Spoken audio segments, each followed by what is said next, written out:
you can bring in any source with a live stream into SnapStream.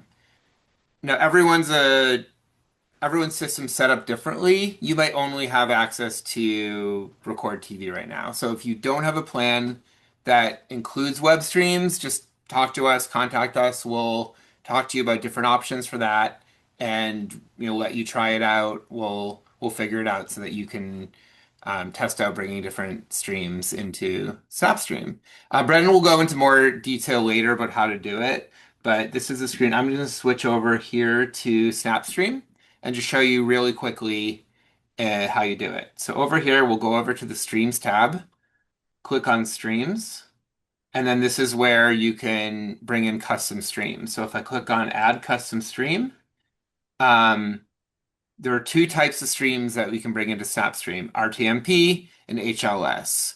So if you're not familiar with those terms, if you have broadcast software, you'll have bring it in via RTMP. If it's a stream already live somewhere, you may have an HLS stream for that. So different ways that you can bring feeds in. And once it's all set up and in there, then it's going to show up in your library, streaming in, just like any of the live television content you may already have. Um, so yeah, so as far as bringing in RTMP, there are lots of different tools for bringing in feeds. I'll just show you a few of them if you're not familiar, but OBS is one, and the great thing about it is it's free. And that one you can do really a lot of things on it. It's a powerful tool. Very good for screen recording if that's one way you want to bring in feeds. There are also some other tools like StreamYard, Restream. Those ones are really good also for bringing in streaming to multiple locations at the same time. With StreamYard, I know you can also add graphics and be like you know, do some switching and things with vMix. That's really like a professional mixing tool. So from free to professional, there's lots of different ways to bring streams in. Um,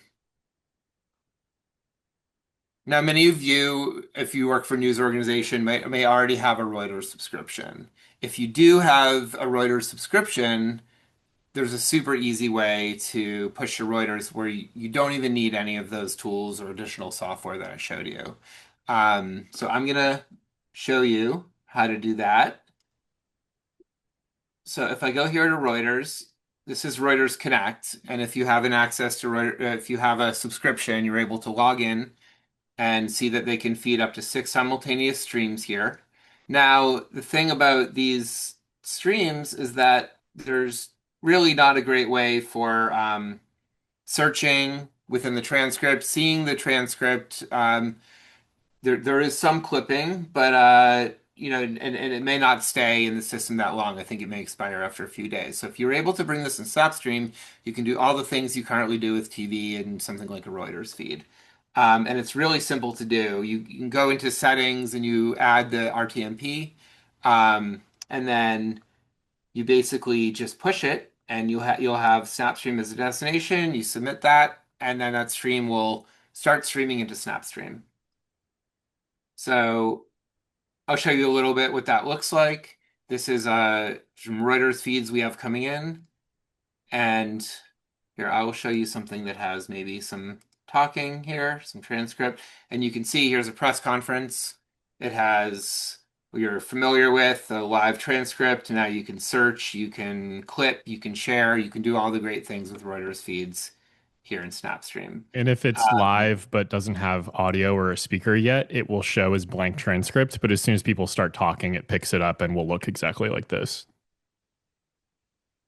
Exactly. Yeah. And if you don't have a Reuters subscription, you're interested, we're happy to make some introductions for you and help you with that process. So just let us know there. Um, yeah. So with that, I'm going to toss things off to Brennan and he'll show you some other streams, some other sources. Cool. We're going to do some high risk screen sharing where I try not to get an infinite loop of audio as I show you how each of these works. So I'm going to show you news source, and you can go ahead, Eric, on the slides. I'm going to show you AP and YouTube. And then also, these are also how you would get your own content in there. RSBN is not a customer, but just the example I put for there. That next slide too. Yeah, you can do Zoom through the same tool that we're showing you as well. And just one thing to mention for if you go one more slide, Eric, is any source that you guys want, we can get for you. Some people might already be using our source acquisition service, but this is for anything on streaming or some localized feeds or some local government stuff. Like we can get whatever footage you need in SnapStream for you.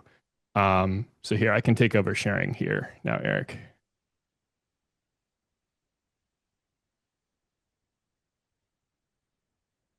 Okay. Do we see the custom streams tab? We do. Awesome. So I'll show you something like Newsource first. Again, here I am in my SnapStream system, going to the stream tab, add custom stream. This as an example, and I'll show you how easy HLS is. So if you're a customer of something like AP Live Choice or CNN Newsource, you can request from them the HLS feed. I'm going to mute this so it doesn't endlessly go. You can request the HLS and then paste that in there and then press test, and then it'll show in SnapStream whether it's feeding in correctly. Sometimes they're not 24/7. You're going to need to like reset them as they give you new HLS links, but it really is as easy as pasting the link in there. And then after a minute here, you'll see it in the library and in your stream tab. I'll show you. And again, I think CNN Newsource, AP Live Choice, and a few others work that way. Well, you'll just request the HLS from them, and then it can be in your SnapStream server just like that. So here's the more complicated version, but one that works very reliably, is using something like OBS. So let's say I have a YouTube stream that I want to capture, like this NBC News Now stream. What I can do is set up my OBS, set up my scenes, set up my sources. And if you're not familiar with this, we're happy to help you with this. But right now I have it set to capture this specific window in my Chrome. And then what I'm going to do is make sure that I have my output to the SnapStream endpoint. And then the SnapStream stream key is in there too for my server. And that information is all right here. That's what this information is. For any RTMP streaming out, you can set your endpoints to this. I'm going to copy and paste that with that button. Go into my settings here. Make sure that's pasted. I'm going to grab my stream key, copy and paste that as well. And then I will navigate to what I want to capture. So as you can see in my OBS, it's showing the page, and I can full screen this. It's hard to share both at the same time, but I can full screen that, and then my OBS is also on screen. Start streaming. And then this won't be as immediate as the HLS, but then eventually I will see when I press test the broadcast from my OBS coming in. And so if you have a team using, and here it is, yeah, it's showing this because it's on my this tab right now, and I told it to show Chrome. If I pull this out, that should work.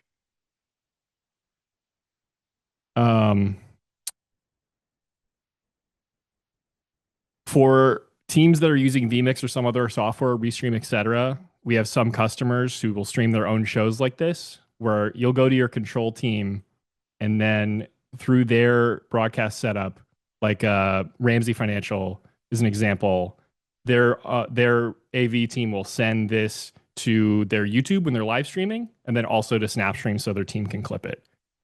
I know that was a lot, so if there are any questions about how this works, please let us know. And again, we'll do one-on-one tutorials with you if you need. So yeah, there it is. It's just not showing that tab because I'm flipping between to show you guys the SnapStream, but that is how you set up that stream. So yeah, that goes for YouTube or your own content when you're sending it out of that broadcast channel.